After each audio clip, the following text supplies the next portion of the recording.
जो SSC CGL की जो कट ऑफ गई है, इतनी हाई गई है, उसके पीछे बहुत से कारण बताए जा रहे हैं। लेकिन सबसे इंपॉर्टेंट ये है, क्या नॉर्मलाइजेशन ने इतना इफेक्ट कर दिया बच्चों को कि जो इजी शिफ्ट में बच्चे थे उनका मार्क्स इतने कम हो गए कि वो कट ऑफ में नहीं आ पाए, और किसके मार्क्स बढ़े? केवल हार्ड शिफ्ट के। तो आज इस वीडियो में हम केवल ये डाटा आपके लिए लेके आए हैं, और खासकर आपसे रिक्वेस्ट करेंगे कि आप अपने ग्रास स्कोर और अपनी शिफ्ट को जरूर बताएं हमें कमेंट बॉक्स में, और उसके बेसिस पे हम जितने भी डाटा कलेक्ट कर सकते हैं, क्या उससे ये प्रतीत होता है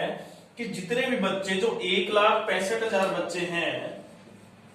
वो केवल हार्ड शिफ्ट से हैं, या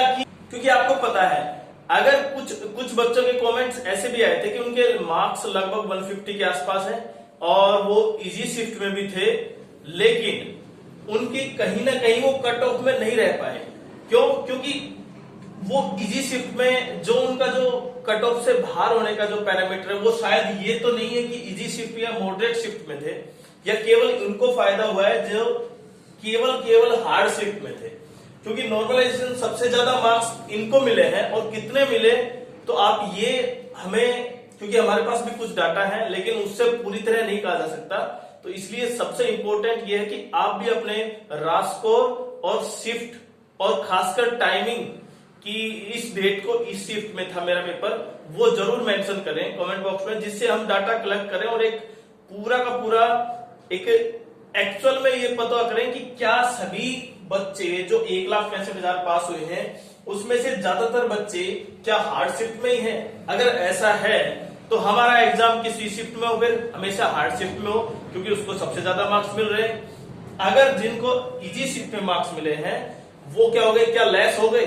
क्या उनका नॉर्मलाइजेशन की वजह से मार्क्स कम हो गए? तो कहीं ना कहीं सबसे इंपॉर्टेंट जो कट ऑफ हाई गई इसकी 153 जर्नल कैटेगरी, हम जनरल की बात कर रहे हैं, हालांकि इसकी 170 भी है और 167 भी है, वो ये इसकी स्टैटिकल इन्वेस्टिगेटर की और जूनियर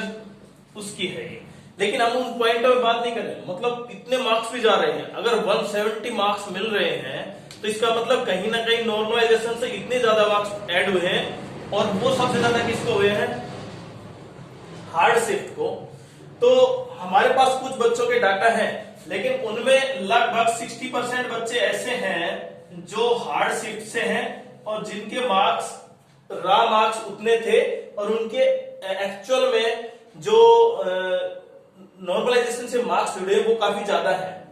तो आप भी अपने कमेंट, आप भी अपने रॉ स्कोर हमें जरूर मेंशन करें, और फिर क्या पता चलता है, पूरा डाटा निकल के सामने आता है, क्या केवल इसी शिफ्ट से बच्चे ज्यादा हैं? दूसरा, अब जिस तरह जो हमें पता चला था कि ये पेपर में कुछ गड़बड़ी हुई है, मेल प्रैक्टिस हुई है, अब जैसे जैसे मामला आगे बढ़ता जा रहा है, क्या मेंस के बच्चे और खासकर जिनका एग्जाम क्लियर नहीं हो पाया, जो कट ऑफ से नीचे रह गए, क्योंकि जितनी मात्रा में बच्चे थे उसमें ये देखते हुए वैकेंसी भी इंपॉर्टेंट है। अब वैकेंसी जो एक्सपेक्ट की थी उतनी तो थी नहीं, लगभग 17,000 के आसपास ही वैकेंसी है, लेकिन 17,000 वैकेंसी है और पिछले साल के मुकाबले उतना ज्यादा नॉर्मलाइजेशन इस बार दिया हुआ है, तो वो भी एक कहीं ना कहीं मुद्दा बन सकता है सबसे इंपॉर्टेंट। तो हम हर शिफ्ट के क्या कर रहे हैं? एवरेज मार्क्स जो रॉ स्कोर है वो, और आपका रॉ स्कोर और एवरेज अटेम्प्ट उस शिफ्ट के, प्रत्येक शिफ्ट के, जो चाहे वो हार्ड हो, चाहे मॉडरेट शिफ्ट हो या इजी शिफ्ट हो, और उसके अनुसार जो डाटा कलेक्ट कर रहे हैं हम, उसी के बेसिस पे हम ये चेक कर रहे हैं कि क्या रॉ स्कोर उस एवरेज मार्क्स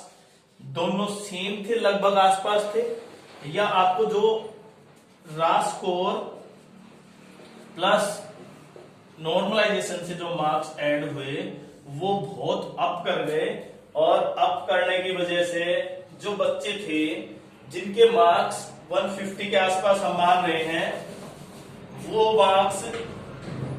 क्या उसमें 30, 32, 35 मार्क्स भी ऐड हो रहे हैं। और अगर आपके ऐड इतने हो रहे हैं तो जिनके 153 से ऊपर है उनके मार्क्स कितने ऐड हुए हैं? तो ये सबसे इंपॉर्टेंट। तो इसलिए अपना डाटा, अपने